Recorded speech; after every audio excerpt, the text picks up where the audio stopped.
¿Qué significa ser una propiedad? ¿Es correcto poseer individuos o solo deberíamos poder poseer cosas? ¿Es importante que el cambio de qué cosas son propiedad y qué cosas no se dé en lo legal? ¿O lo más importante y estructural es el cambio de mentalidad, de conciencia basado en la educación?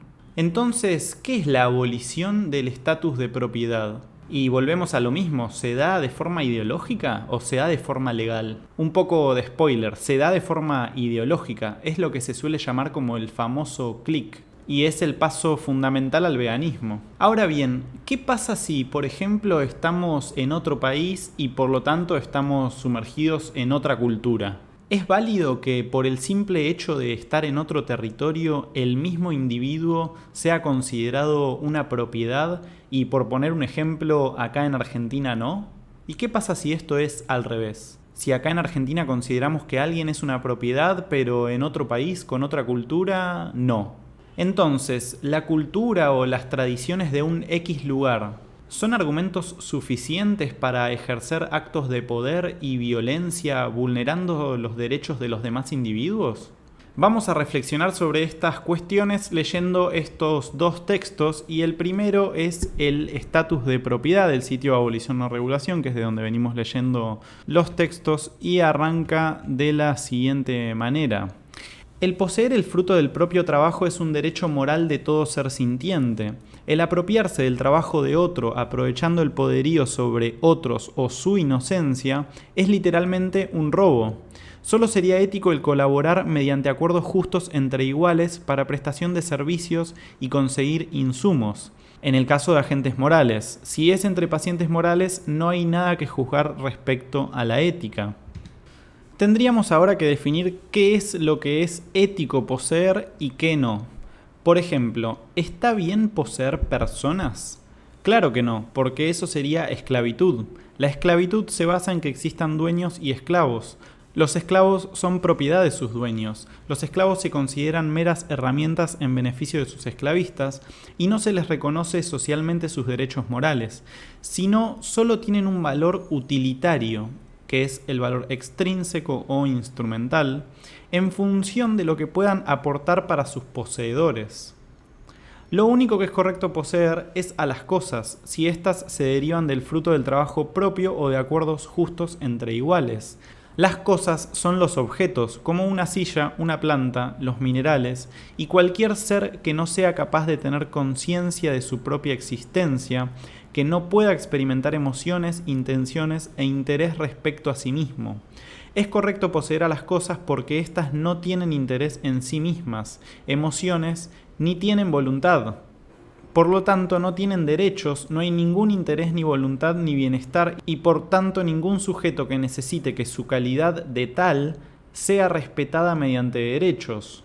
Quienes tienen derechos son los poseedores de dichos objetos o recursos, y sus pertenencias solo importan en tanto les sirvan a sus poseedores. Los demás animales también tienen noción de la propiedad, por ejemplo las abejas con su miel, las aves con sus nidos, otros animales cuando construyen cuevas u otros refugios, etc. Por ello, es inmoral robarles lo que les pertenece, incluyendo sus fluidos como la leche, sangre, huevos y partes de su cuerpo como plumas, pelo, etc. Les pertenecen a ellos, no a nosotros. Ellos no están en una situación para donarnos sus fluidos en un acuerdo entre iguales a nivel de agencia moral, es decir, de conocer las implicaciones éticas de los actos y poder rechazar o aceptar acuerdos con los humanos agentes morales. Actualmente los demás animales son considerados propiedad, pero no solo como lo enfoca Gary Francione respecto a que sean propiedad legalmente, sino que esto es consecuencia de que son considerados propiedad moralmente primero. Los demás animales, desde que el humano los cazaba y luego los domesticó, los consideraba ya una propiedad, obviamente desde antes de que existan las leyes. Cuando varios veganos piensan o hablan del estatus de propiedad, suelen enfocarlo en el estatus legal, y no tanto o ni siquiera mencionan que esto parte de una cuestión moral. El estatus de propiedad es tanto moral como legal actualmente, pero no tenemos que esperar a que vengan leyes para eliminar el estatus de propiedad moral de los demás animales. Los veganos no consideramos propiedad moralmente a los demás animales, sino personas. y por tanto que tienen valor inherente y derechos inalienables. Nosotros hemos abolido de nuestra mentalidad dicho estatus, aunque legalmente sean considerados propiedad. Es cierto que podríamos matar adrede a un animal no humano y este hecho legalmente solo sería juzgado por su grado de crueldad y en base a las repercusiones en humanos de dicho acto, pero los veganos no lo haríamos porque va en contra del principio ético del veganismo. Para la sociedad que es vegana, los demás animales no son propiedad, aunque para el resto lo sea, y su cambio de estatus legal será consecuencia de que al seguir en una sociedad regida por leyes estatales, devenga en un cambio de estas, pero reitero que el cambio de paradigma incluye en sí mismo un cambio en su estatus a nivel social, porque moralmente ya no se les considere propiedad. El estatus de propiedad es consecuencia del no veganismo, es decir, de la creencia de que lo que le debemos a los demás animales es bienestar y no dejar de explotarlos, que esta es la cuestión central realmente. Al hacernos veganos reconocemos el valor inherente de los demás animales y este a la par del valor inherente de los humanos aplicando el principio de igualdad, por lo que esto implica eliminar de nuestra concepción el estatus de propiedad de los demás animales. Y ahora vamos a ver este otro texto que es una excusa muy frecuentemente utilizada, que es decir que como nuestros actos o acciones son parte de la cultura o de nuestras tradiciones, no caerían en el terreno de la inmoralidad. Y el texto se titula de la siguiente manera: La trampa del relativismo cultural. Y arranca diciendo lo siguiente, ¿sí? Luis Torres comenta: parto aclarando que no estoy en contra y por el contrario me parece bien que exista diversidad cultural, de ideas y en general la diversidad cuando ésta no afecta a los derechos morales de nadie. No tiene nada de malo y sí de hermoso que existan diversas costumbres gastronómicas, idiomas, bailes, música, pintura y en general culturas diversas, pero reitero que en sí mismo el que exista diversidad no justifica que en nombre de la diversidad nos abstengamos de usar el razonamiento y no juzguemos a los actos e ideas de las personas. El relativismo cultural va de que las culturas, sus creencias y costumbres no pueden ser juzgadas de buenas o malas, sino que varía entre culturas y todas son válidas. Estoy de hecho en favor de romper con lo dado por sentado, de creer que hay que aceptar las cosas así como están sin más. Sin embargo, al mismo tiempo creo que tenemos que tener una base fundamentada en el razonamiento lógico y evidencias contrastables para tener una guía de cómo actuar. Y esta viene de nosotros mismos, de nuestro intelecto, no impuesto desde afuera, sino que proviene dentro de nosotros mismos. Nosotros aceptamos o rechazamos ideas y acciones porque nuestro razonamiento nos indica que es factible, que es justo, que es equitativo, que es respetuoso, que es ético. La fe lo es tanto si se cree que todo es absoluto porque sí, como si se cree que todo es relativo porque sí. La cuestión no es si es absoluto o relativo porque se nos ocurre sin bases en nada más que aplicar un dogma de que todo es relativo y nada es absoluto, sino qué es relativo y por qué, y qué es absoluto y por qué, y en caso de que algo pueda dejar de considerarse absoluto, tendría que provenir de un contraste de ideas y evidencias. Asimismo, lo que se considere que no es relativo sino absoluto tendría que pasar por el mismo escrutinio y no meramente basado en una actitud dogmática de que así es porque sí, relativo o absoluto. Básicamente hay que argumentar lo que se dice, ¿no? Decir que no hay valores universales no es distinto a decir que no existen los valores compartidos en ninguna sociedad, sino que son lo que a cada quien se le ocurra. Si la verdad existe en la naturaleza misma, en el mundo, en el universo, entonces es independiente de lo que a cada cual se le ocurra meramente de forma espontánea, sin un análisis de datos, hechos y sin exponer argumentos al escrutinio. Otra cosa es que nuestras aproximaciones a esa verdad pueden ser imperfectas, pero los postulados solo se sostienen en tanto no haya evidencias que lo contrapongan. Ahora, la verdad que pudiera estar más difusa es respecto a fenómenos que escapan a nuestros conocimientos, pero no a los hechos tangibles como lo son los intereses intrínsecos, las emociones y la voluntad que tenemos los seres sintientes por el hecho de ser personas. Nosotros de forma empírica sabemos qué se siente querer vivir, ser libre, buscar la felicidad y evitar el daño, y que nuestra voluntad sea respetada, Así nuestra forma de percibir pueda ser distinta a la de los demás, tenemos estas características y podemos deducir que los demás, en tanto son seres sintientes, tienen estas experiencias personales, individuales o subjetivas. En lo que respecta a la ética, viene de dentro de nosotros mismos, no de algo externo.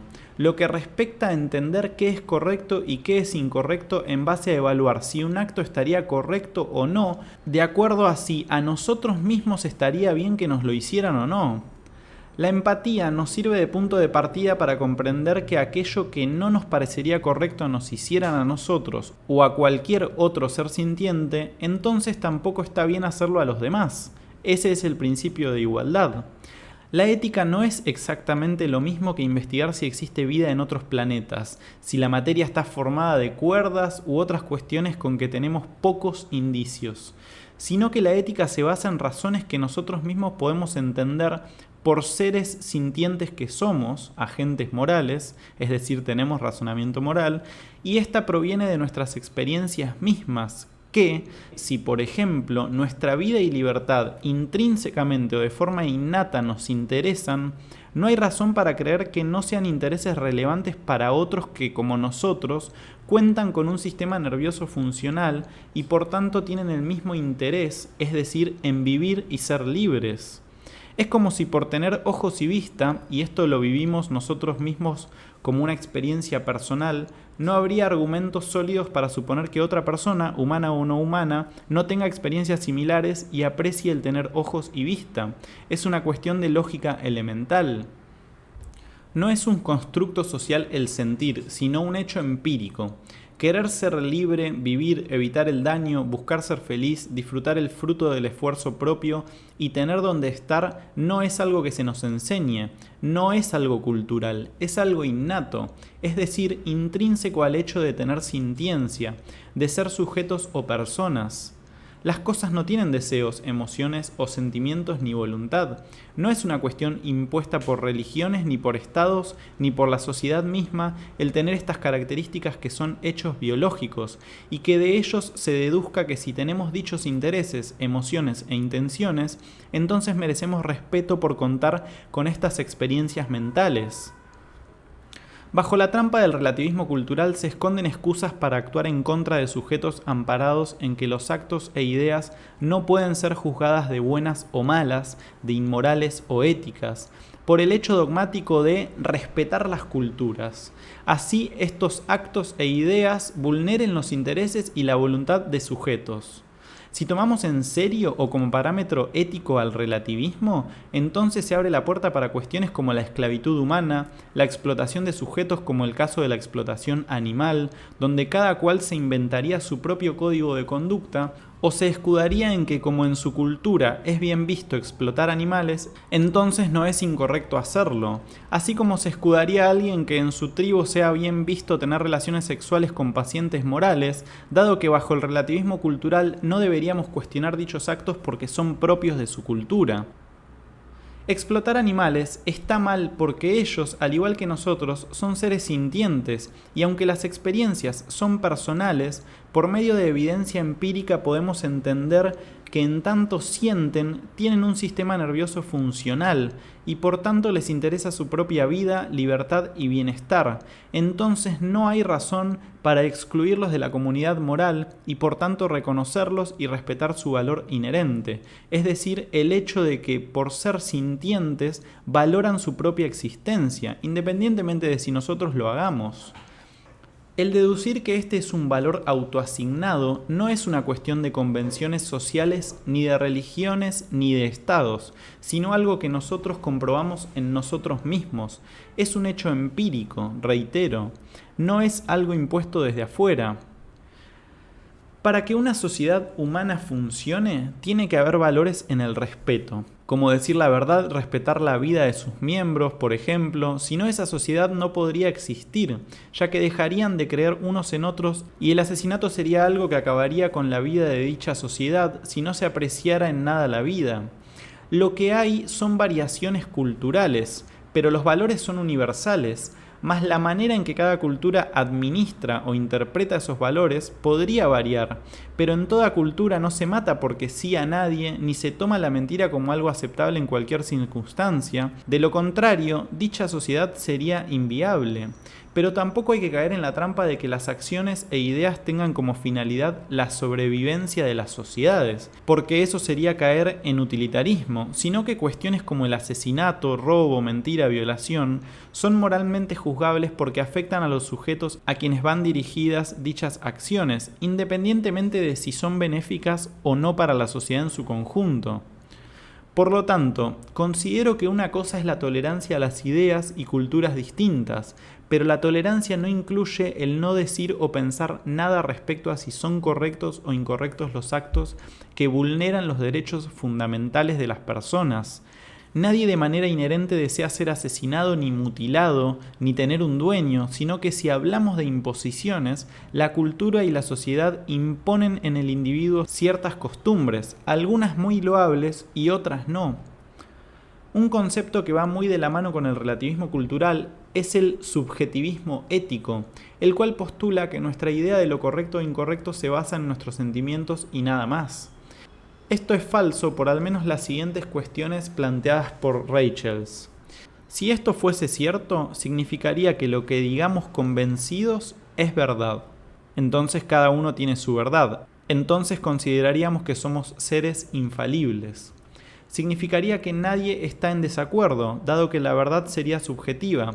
Por ejemplo, si alguien piensa que matar es incorrecto, pero otro piensa que es correcto, bajo cualquier circunstancia, y ambos reconocen que cada cual tiene su propia verdad, y por tanto no pueden criticarse, entonces se deduciría que ambos están de acuerdo, cosa que es lógicamente errónea, ya que ambos mantienen una postura distinta respecto a las acciones e ideas. Ambos tienen una idea distinta respecto a la moralidad de asesinar.